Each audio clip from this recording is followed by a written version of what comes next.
What's up guys, welcome to our UFC 232 predictions. Hey guys. If you guys haven't seen our previous picks, they're somewhere here in a playlist that Hamlet's gonna make.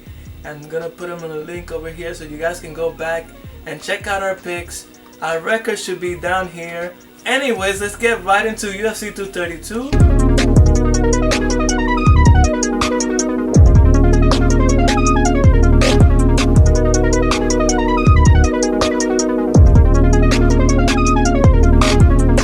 What's the first fight? Sergio, That's Circuito. The first fight is Chad Mendes Chad Mendes. with Alexander Volkanovski.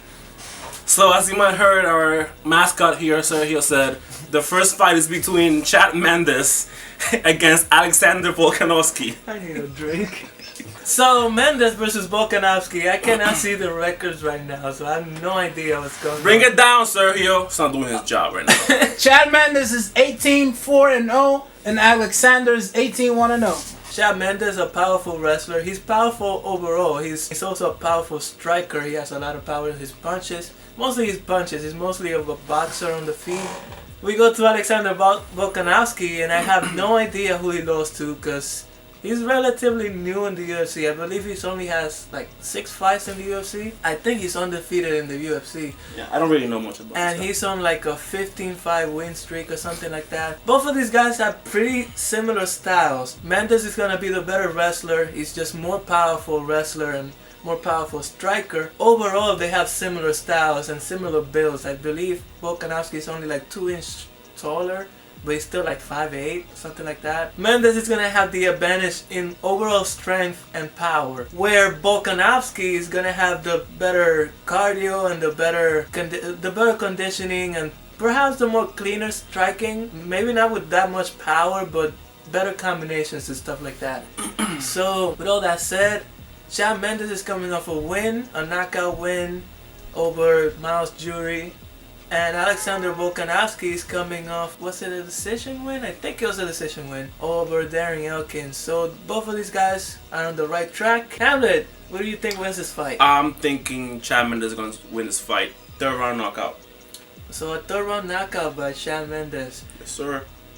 This is a difficult fight for me to pick. Chad Mendes has only lost to the cream of the crop in the featherweight division, and all 4 of his losses have been to the champions. I mean, Jose Aldo was the champion, Conor McGregor was the champion, Frankie Edgar, while not the champion at featherweight, he was the champion at lightweight. His losses are to the people that he should be losing to, who are the champions. And Volkanovski, he's more of a prospect. He's coming up. He's on a crazy winning streak right now, but I think it might be a little bit too soon for Volkanovski. Maybe not, we'll see. I feel like the key of this fight is for Volkanovski to make Chad Mendes tired, put on a lot of combinations, make him work so that his cardio, his stamina goes down, and that he doesn't have that much power in his punches and his takedowns, so that he can win a decision. But we gotta make our picks. I'm gonna go with Chad Mendes by decision, and Chad is gonna land a lot of shots, and he's gonna get a lot of takedowns, but he's gonna win a decision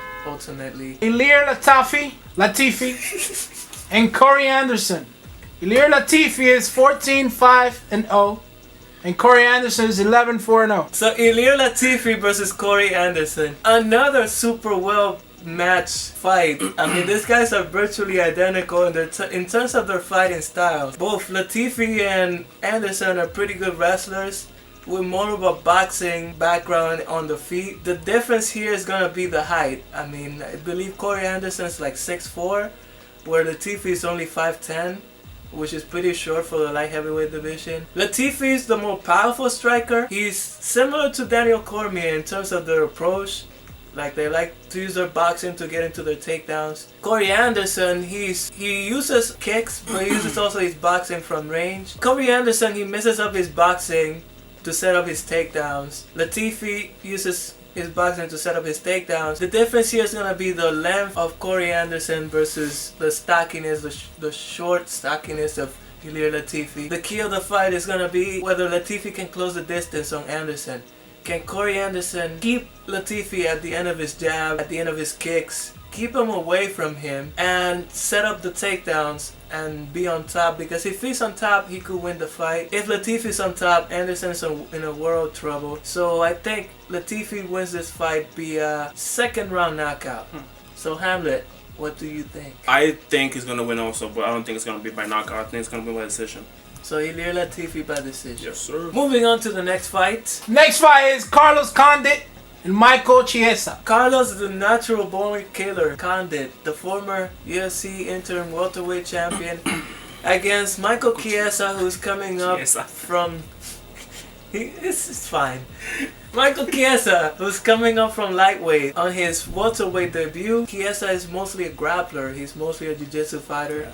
He was pretty tall, pretty big for the lightweight division, which is why he's going into welterweight, because he said he was having trouble with the weight cut. Carlos Condit, mostly a striker, a Muay Thai striker. He also has a black belt in Brazilian Jiu-Jitsu, however, it's not his strong suit. He gets taken down a lot. His takedown defense is pretty bad. It's one of the worst, actually, in the UFC for such a good fighter. Thanks.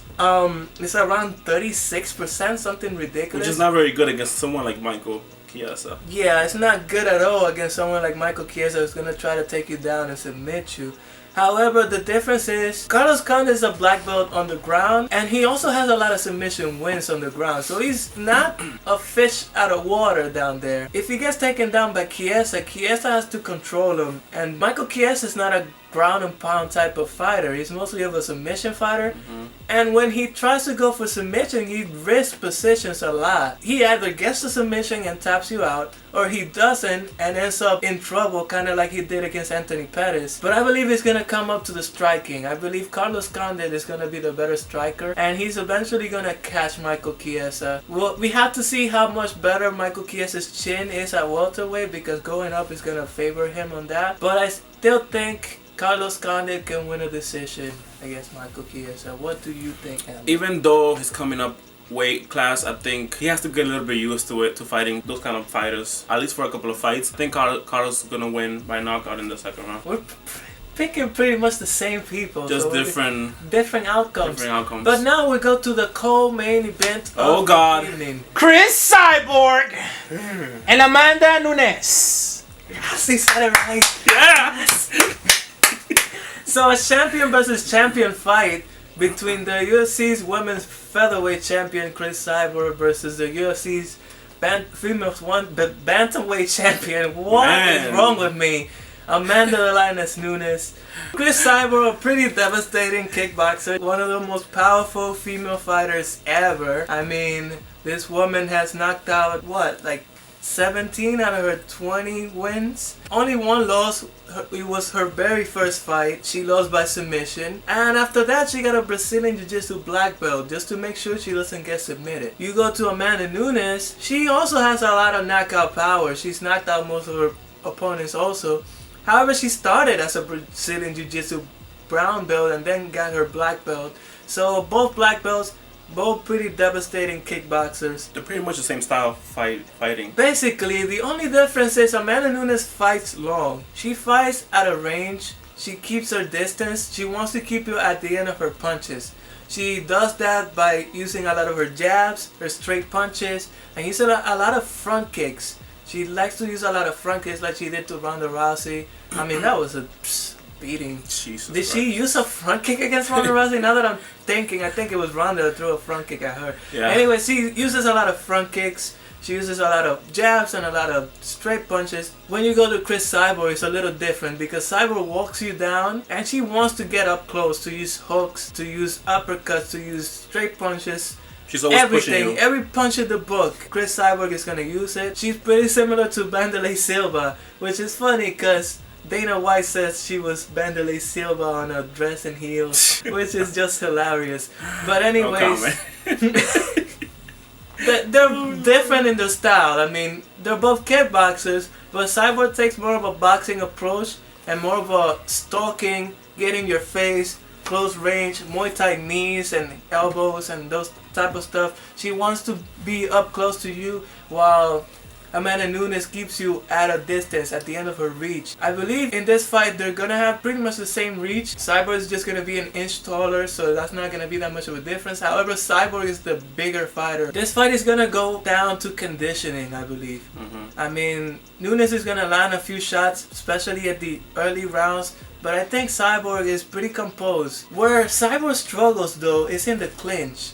It's surprising though because she's pretty strong, but somehow 135-pound fighters that have fought her have controlled them in the clinch. And even though Amanda is not known for her clinch, she's known for her judo throws in the clinch. So she can get her in the clinch and take her down. And I don't like Cyborg on bottom. She's a Brazilian Jiu-Jitsu black belt, but every time she gets taken down, she doesn't look great.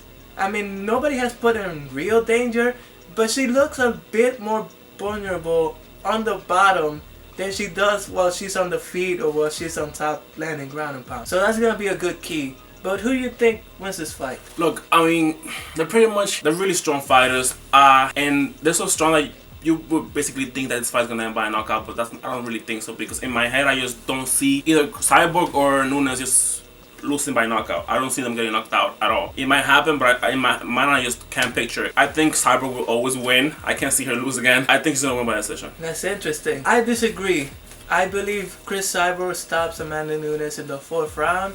I believe she's gonna win by TKO. However, it would not surprise me at all if Amanda Nunes caught her with a good punch, took her down, and landed some ground and pound, and put Cyborg in big enough trouble to either get a submission or even finish the fight via like a TKO via ground and pound. I think the cardio is what's gonna do Amanda Nunes in. That's why I think Cyborg is gonna finish her in the 4th round. If Amanda doesn't finish Cyborg in the first 2 rounds or the first 3 rounds, I think she's gonna be in a lot of trouble, because I think Cyborg is gonna hit her with a lot of body punches to the face that are gonna hurt her, and eventually she's not gonna be able to take all the damage and just be finished. But we're gonna move on to the main event of the evening. John Jones and Alexander Gustafsson. John Bones Jones Cole. against the mauler Alexander Gustafsson. Talk about a fight 5 years in the making. These guys, when they first fought, it was one of the best, if not the best, light heavyweight fight of all time. Still think Alexander Gustafsson won that fight? It was pretty close. You can say that John Jones stole that 1st round because he was kicking him a lot. After that, other than the 4th and 5th round, I don't think Jones won the 3rd and the 2nd. I think those were Gustafsson's rounds. So if whoever won the 1st round, I think won the fight. And I personally think Gustafsson won the 1st round. However, the judges thought differently. John Jones won the fight. John Jones, one of the greatest of all time, if not the greatest of all time. His only loss via disqualification because he elbowed the guy almost to death with an illegal elbow that shouldn't be illegal in the first place. So he's basically undefeated. He's gonna go against Gustafsson, who gave him the toughest fight of his life. Jones, more of a Muay Thai fighter on the feet. However, he's pretty unorthodox. He doesn't use his hands a lot. His boxing is not the greatest, at least as of the previous John Jones, because he's been working on his boxing the past year that he's being suspended. But his boxing historically is not the greatest. However, he has side kicks to the body, to the knee, to the head. He has spinning side kicks. He has round kicks to the body, to the leg. He has oblique kicks, round kicks to the head. He's excellent at faking a leg kick and then going up top to the head, or faking a body kick and going up top to the head. That's how he caught Gustafsson a couple times in the first fight, and that's how he knocked out Daniel Cormier basically. Gustafsson is more of a boxer on the feet. He does have some pretty good elbows and knees, especially in the clinch. His knees and elbows from the clinch are devastating. You can ask Jimmy Manuwa how he got knocked out the first time, and after that he's been knocked out like 5 times. But yeah, Gustafsson some pretty good clinch knees and elbows, but he's mostly a boxer. He's probably the best boxer in the light heavyweight division. One of the best boxers in the UFC. He throws a lot of combinations. He sets that right hand with a good jab to the body. He throws that jab to the body, then goes to the head and sets up the right hand behind it. He has a beautiful uppercut. You can ask Global Teixeira, how he got hit with like 700 uppercuts for 5 rounds until he got finished by a right hand. Pretty good chin, even though he got knocked out by Anthony Rumble Johnson, but who hasn't been knocked out by Rumble Johnson? Yeah, like excellent takedown defense. John Jones couldn't take down Alexander Gustafsson, which is something to mention because I believe that's the key to the fight. I think Jones is gonna show that he improved his boxing, but I feel like that's a deception. He could get better with the boxing, but I think that's just a deception. I think John Jones is really looking forward to taking down Alexander Gustafsson, landing some ground and pound, and if not finishing via TKO, then grabbing a submission and finishing with a submission. You guys can see our camera shut off, so we switched to another camera and I forgot what I was talking about. But John Jones, I don't think it's gonna go as long as the last one. What do you think? Interesting. So we're already disagreeing. He hasn't even said what he thinks. What do you think was this fight, Hamlet? Like Yordy said before, I think Alexander Gustafsson is the toughest fight that John Jones has had, and I think history is going to repeat itself. Do you think John Jones wins another decision against Gustafsson? Yes. I don't think that's going to happen. I think this fight, whether it goes either way, whether it's Gustafsson winning or whether it's John Jones winning, I think there's a finish.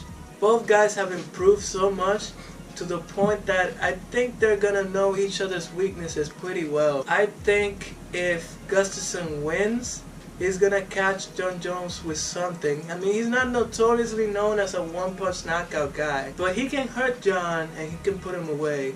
If he hurts him, John's gonna be in trouble because Gustafsson is a good finisher. Even though it's not with one punch, he'll put a hurting on you. Anyways, Alexander Gustafsson via 3rd round TKO. That's my final pick. Our records are down here. We're eating Vegemite. Whoever loses is gonna eat Vegemite. I have no idea what that is, but yeah. We still haven't done the other wagers, so we're probably gonna do all 3 of the wagers together. Anyways, guys, let us know what your picks are in the comments below. Like the video if you like the predictions. Subscribe if you want to see more predictions. We'll do the next one next year. Happy New Year! Subscribe, Like, hit the bell, comment something. donate something. I think you can send us money on Instagram or Twitter. I don't know.